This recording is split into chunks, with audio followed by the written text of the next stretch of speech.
안녕하세요. 말미잘 선생 김종수입니다. 저는 메가로스쿨에서 지금 입시 담당하고 있고요. 오늘은 로스쿨에 대한 오해에 대한 이야기를 좀 한번 해보려고 합니다.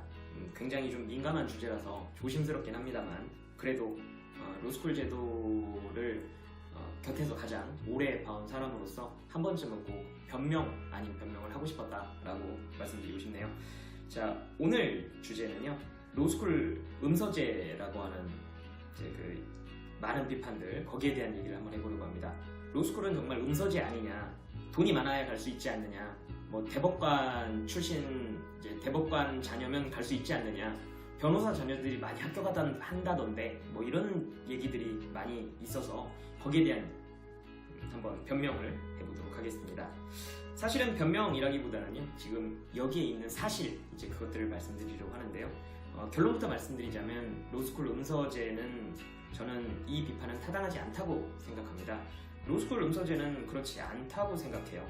왜 그러냐면 일단 이것부터 말씀드리고 싶은데요. 저는 그 서울대 국어국문학과를 졸업했는데 제 주변에 그 사법시험이나 아니면은 그 행정고시, 그다음에 외모고시를 준비하는 사람들이 굉장히 많이 있었어요. 그래서 이런 고시 쪽을 준비하는 사람들이 서울대 옆에 있는 그 고시초원에서 공부를 많이 했습니다.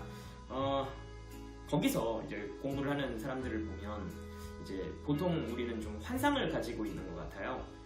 돈이 없는 사람이 그냥 공부만 열심히 해서 그냥 책만 도서관에서 열심히 보면 합격한다. 이런 식으로 생각들을 많이 하시는데요. 사실은 전혀 그렇지 않습니다. 물론 이런 것들이 없었던 것은 아니에요. 1990년대 정도까지만 하더라도 보통은 고시 학원이나 이런 것들이 없었고요. 보통은 어떤 식이었냐면 뭐 독서실이나 아니면 도서관이나 이런 데에서 공부를 하는 그런 시스템이었다고 저도 선배들한테 전해 들은 얘기입니다. 그런데 1990년대 후반, 중후반부터 시작해서 90년대 후반, 그 다음에 2000년대 초반 들어가면서 고시학원들이 생기기 시작했어요. 그때 당시에 사법시험 인원이 1000명으로 증원되면서 사법시험에 뛰어드는 사람들이 많아졌거든요. 그러면서 고시학원들이 많이 생겼습니다. 그런데요, 신림동 고시촌이라고 불리는 곳이 서울대가 있으면 서울대도 관악산 안에 있지 않습니까? 그래서 학교가 어떠냐면 이렇게 언덕을 이렇게 쭉 타고 올라가는 그래서 모두 다 다리가 두꺼워지는 그런 그 지형을 가지고 있습니다. 그런데 그 신림동 서울대 옆에 있는 그 고시촌도 굉장히 언덕배기 길이에요.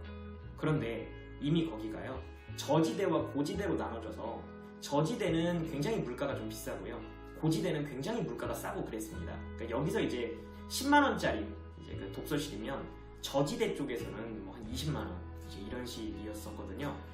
그래서 그때 당시에도 학원비, 그 다음에 거기 살아야 되니까 원룸, 그 다음에 고시 식당 이런 것들을 굉장히 좋은 환경에서 공부를 하면 한 달에 보통 한 200만원에서 300만원 이상 들었고요. 그리고 굉장히 최소 비용으로 해도 한 달에 100만원 정도씩은 누구나 다 들어야 되는. 그래서 어떤 경우가 있었냐면 이렇게 말씀을 드리고 싶은데요. 사법시험 시장에서도 심지어 과외가 있었습니다. 그래서 저는 제가 이 일을 시작하면서부터 사법시험 쪽 강사들과 좀 친분이 있었어요.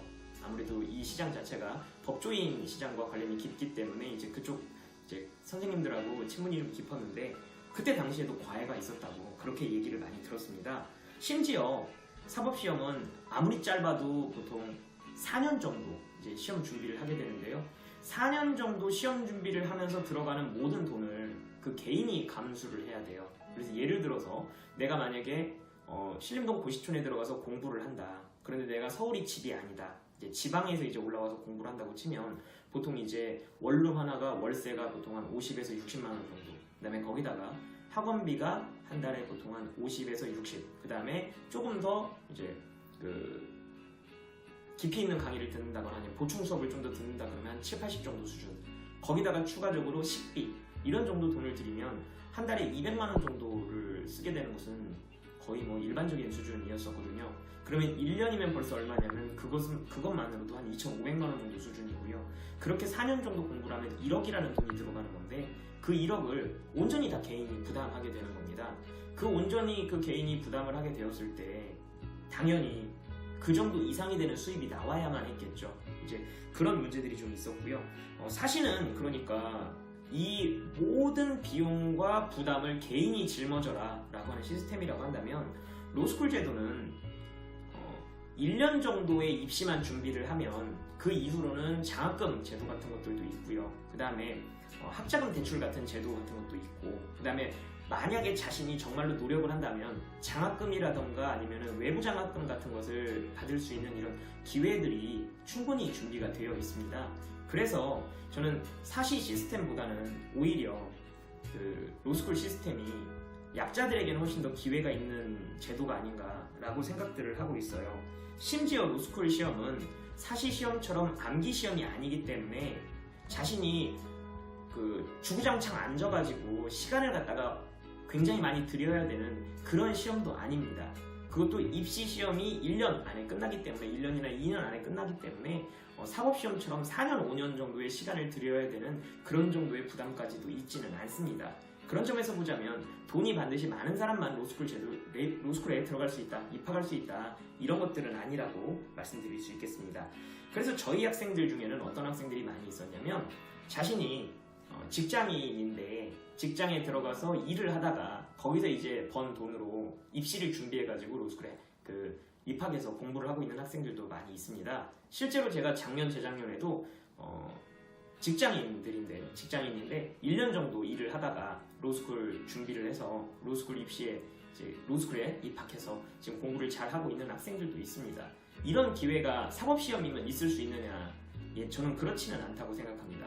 물론 사법시험에서 굉장히 특이한 케이스, 그러니까 이제 굉장히 어려운 상황에서 그것을 극복하고 합격하는 사람들, 이런 사람들이 있다라는 걸 제가 부정하는 것은 아닙니다. 그러나 저는 개인적으로는요, 그런 사람들이 굉장히 예외적인 사람들이 자꾸 나와야 되느냐? 저는 그렇지 않고요. 오히려 제도적으로 그런 것들이 시스템적으로 준비가 돼 있어야 된다고 생각해요. 제가 가장 싫어하는 게 뭐냐면 미담 사례입니다. 예를 들어보자면 어떤 교사가 어려운 학생을 10년간 보살펴가지고 대학에 보냈다. 저는 그런 미담을 굉장히 싫어합니다. 왜 그런 미담을 싫어하냐면 그 미담이 없어야 된다고 생각해요. 왜 선생님 한 분이 10년 동안 그러한 부담을 짊어지고 그 학생 한 명을 살려야 됩니까? 그게 아니라 국가적으로, 제도적으로, 법률적으로 그런 것들이 준비가 되어서 한 명의 그 뛰어난 교사 내지는 도덕적인 교사를 만나지 않더라도 누구나 그런 환경 속에서 자기가 노력을 했다면 극복할 수 있어야 되겠죠. 그래서 저는 그러한 개인에게 그러한 부담을 갖다가 강요하는 사시 제도보다는 제도적으로, 물론 이제 모든 사람이 그 대상이 될 수 없다라는 점은 좀 안타까운 지점입니다만 그래도 좀 더 나아진 제도라고 생각을 하고 있어요. 그래서 공부를 열심히 하면 기회가 있는, 그리고 제도적으로 준비가 되어 있는 로스쿨 제도가 오히려 음서제에서 거리가 먼 그런 제도라고 생각을 하고 있습니다. 그리고 두 번째로 이제 많은 분들이 지적하시는 부분들인데요. 아버지가 변호사거나 내지는 아버지가 대학 교수면 합격하는 걸 많이 봤다. 그거 음서제 아니고 뭐냐, 이제 이런 식으로 많이 얘기들을 하시는데요. 그것도 사실과는 좀 다릅니다. 왜 그러하냐면 사실 이런 부분들이 있죠. 아버지가 교수니까 합격시켜 준 것이 아니고 그 학생이 공부를 열심히 했는데 하필이면 아버지가 교수일 수도 있는 거죠. 그 다음에 두 번째로는 그 학생이 공부를 열심히 해서 합격을 했는데 하필이면 그 아버지가 변호사일 수도 있는 겁니다. 제가 왜 이런 말씀을 드리냐면요, 이게 공부라고 하는 것이 아무래도 이제 서울대학교 이제 매년 이제 입시를 치르고 나면 결과들이 발표되는데요. 우리나라가 아버지의 그 직업, 고소득이냐 아니냐, 아버지가 어떤 직업을 갖고 있느냐에 따라서 서울대에 입학할 수 있느냐 없느냐에 그 영향을 미치는 정도가 점점 더 높아지고 있어요. 그것을 우리 사회의 변화라고 인식을 하고 있다는 것은 제가 부정할 수 없는 사실이라고 생각합니다. 로스쿨 제도도 그것의 연장선이라고 볼 수 있겠죠. 좀 더 공부를 더 많이 하는 학생들로 들어가게 되는 건데 그러한 아버지의 직업이 영향을 미치는 부분들이 꽤 있다고 생각합니다. 그렇다라고 친다면 오히려 이런 것들은 로스쿨 제도에서 장학금 제도를 좀 더 확충을 한다던가 이런 식으로 해결을 할 일이지, 그게 아니라 로스쿨 제도가 아버지가 변호사이거나 교수인 사람의 자녀가 계속 합격을 하는 경향이 있으니까 때려치우고 그냥 사시로 가자라고 하는 것은 마치 이런 거랑 동일하다고 생각해요. 자동차가 있는데 자동차를 타다 보니까 자동차 사고가 난다. 자동차 사고가 나니까 자동차를 없애버리고 우리는 앞으로 달구지를 타도록 하자. 뭐 이런 식의 저는 가깝다고 생각합니다. 그게 아니라 오히려 자동차를 타서 자동차 사고가 난다면 그게 아니라 자동차 신호 시스템이라던가 아니면 운전면허 교육을 강화한다거나 아니면 거기에 대한 형벌을 강화한다던가 이런 식으로 해서 해결할 문제라고 생각하지, 그 제도 자체가 잘못되었다고 생각하지는 않습니다. 이제 이런 부분들을 좀 더 고려해 주실 필요가 있습니다. 그래서 지금 현재 제가 가르친 수많은 학생들이 있는데요. 10년 동안 제가 많이 가르쳐 왔는데 그 학생들 중에 정말 뛰어난 학생들이 많이 있었고요. 그리고 물론 그 중에 아버지가 변호사인 사람도 있었고 아버지가 교수인 사람도 있었습니다. 그것보다 저는 더 대단하다고 생각하는 건 뭐냐면, 여기서 로스쿨 제도가 아니었으면 못 들어갔을 학생들, 예를 들면 저희 학생 중에 장애인 학생이었는데 장애인 특별 전형을 통해 가지고 로스쿨에 입학한 학생들도 있고요. 그리고 어떤 학생 같은 경우는 가정 형편이 굉장히 안 좋아서 공부 자체가 굉장히 어려운 상황이었는데 특별 전형의 기회를 통해 가지고 그 학생이 이미 변호사가 되어서 활동하고 있는 이제 이런 경우들도 많이 있습니다. 그러한 부분들을 고민을 해본다면 이렇게 생각을 할 수가 있겠죠. 사법시험을 개인에게 모든 부담을 지우고 그 개인 자체가 그런 의욕을 갖고 있고 그 개인 자체가 모든 것을 극복하기를 바라는 시스템이라고 친다면, 로스쿨 제도는 그러한 의욕을 가진 학생들을 옆에서 도와주는 시스템이라고 말씀드릴 수 있겠습니다. 물론 뭔가 입지전적이고 뭔가 멋진 그런 스토리가 나오는 사람은 적을 수도 있습니다. 그러나 우리 사회 전체가 그런 학생들을 기회를 주는 것들은 반드시 필요하다고 생각하고 있습니다. 그런 점에서 로스쿨 제도는 음서제라고 말하기는 어렵지 않겠느냐라고 제가 말씀드릴 수 있겠네요. 그래서요, 로스쿨 음서제, 돈 많아야 로스쿨 갈 수 있다라는 부분들은 이 로스쿨 입시에서 공부를 열심히 하고 있고 그다음에 어려운 상황에서도 공부를 해서 로스쿨에 들어가서 이미 변호사가 된 수많은 어려웠던 그 학생들에 대한 좀 너무 큰 비난이 아닌가라고 생각하고 싶습니다. 자, 그래서 여러분들 로스쿨 음서제는 사실은 없는 것이다, 내지는 있다 하더라도 그런 부분들은 굉장히 미미한 문제다라고 말씀드리겠습니다.